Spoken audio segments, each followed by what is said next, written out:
আপনারা হয়তো সকলে শুনে থাকবেন ইন্ডিয়ান ট্যুরিস্ট ভিসা চালু করা হয়েছে। যদি আপনি ইন্ডিয়াতে ট্যুর দিতে চান তাহলে আপনাকে ট্যুরিস্ট ভিসা করতে হবে। আর ভিসা করার আগে আপনাকে জানতে হবে ভিসা করতে কি কি লাগে, কত টাকা লাগে। যদি আপনি সঠিক কাগজপত্র সাবমিট করতে না পারেন তাহলে কিন্তু আপনার ভিসার আবেদনটা বাতিল হয়ে যাবে। ইন্ডিয়ান ট্যুরিস্ট ভিসা করতে কি কি লাগবে, কত টাকা লাগবে, এটা বলার আগে একটা বিষয় বলে রাখি, আপনি কিন্তু বাংলাদেশের 5টা জায়গা থেকে অর্থাৎ 5টা বিভাগীয় শহর থেকে ট্যুরিস্ট ভিসার জন্য আবেদন করতে পারবেন। ঢাকা, চট্টগ্রাম, রাজশাহী, সিলেট এবং খুলনা, এই 5 জায়গা থেকে আপনি ট্যুরিস্ট ভিসার জন্য আবেদন করতে পারবেন। পরে কিন্তু ধীরে ধীরে সব জেলায় ট্যুরিস্ট ভিসা চালু করে দেওয়া হবে। এখন আসেন ট্যুরিস্ট ভিসা করতে কি কি কাগজপত্র লাগবে। তবে এই বিষয়ে যাওয়ার আগে একটু বলে রাখি, আপনি যদি আমার চ্যানেল সাবস্ক্রাইব না করে থাকেন তাহলে সাবস্ক্রাইব করে বেল আইকনটা অল করে রাখবেন। আর ভিডিও থেকে ভালো লাগলে লাইক করবেন। Number 1, passport. আপনার একটা বৈধ পাসপোর্ট থাকতে হবে। পাসপোর্টের মেয়াদ কমপক্ষে 6 থেকে 8 মাস থাকতে হবে। পাসপোর্টের 2টা পাতা খালি থাকতে হবে। আপনার পাসপোর্টের প্রথম 4 পাতার ফটোকপি লাগবে। যদি আপনার পুরাতন কোনো পাসপোর্ট থাকে সেটাও সাথে নিতে হবে। Number 2, NID card.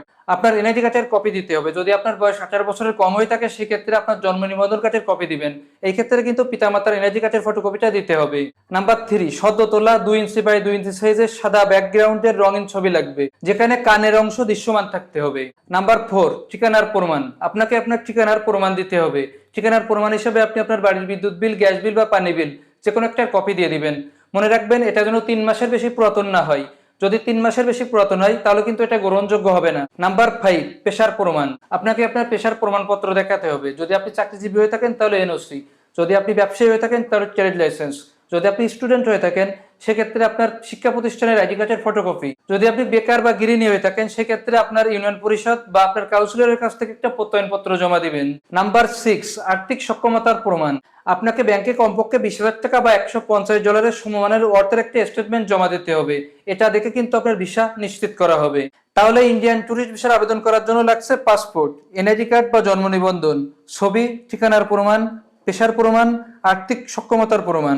এখন আপনাকে জমা দিতে হবে। আপনি অনলাইনে যে আবেদনটা করবেন তার একটা প্রিন্ট কপি নিয়ে নেবেন। এর সাথে আগে যে কাগজপত্রগুলো বললাম এগুলো অ্যাটাচ করবেন। এরপর আপনি যাবেন ভিসা অফিসে এগুলো জমা দেওয়ার জন্য। এখন আসেন কোন দিন আপনি ভিসা অফিসে কাগজপত্র জমা দিবেন। ভিসার আবেদন করার আগের দিন কিন্তু আপনাকে অ্যাপয়েন্টমেন্ট বুক করতে হবে। দুপুর 2টা থেকে বিকাল 4টার মধ্যে আপনাকে অনলাইনে অ্যাপয়েন্টমেন্টের জন্য আবেদন করতে হবে। এই সময় কিন্তু সকল কাগজপত্র পিডিএফ করে আপলোড করতে হবে। অ্যাপার্টমেন্ট পাওয়ার পর আপনাকে অনলাইনে ভিসার ফি বাবদ 1500 টাকা পে করতে হবে। ভিসার ফি জমা রসিদ, অ্যাপার্টমেন্ট সল্ট এগুলো আগের কাগজপত্রের সাথে অ্যাটাচ করতে হবে। তারপর পাসপোর্ট সহ আপনাকে অ্যাপার্টমেন্টের দিন যে ভিসা অফিসে কাগজপত্রগুলো জমা দিতে হবে। এটাই হলো এখন ইন্ডিয়ান ট্যুরিস্ট ভিসা আবেদন করার পুরো প্রসেস। আশা করি পুরো বিষয়টা বোঝাতে পেরেছি। যদি বোঝাতে পেরে থাকি তাহলে ভিডিওটা বেশি বেশি করে শেয়ার করে দিবেন, ভিডিওতে লাইক দিবেন, আমার চ্যানেলে সাবস্ক্রাইব করবেন। আজ এই পর্যন্তই, এখানে বিদায় নিচ্ছি। নিজের এবং নিজের পরিবারের প্রতি খেয়াল রাখবেন। দেখা হবে আর একটা ভিডিওতে।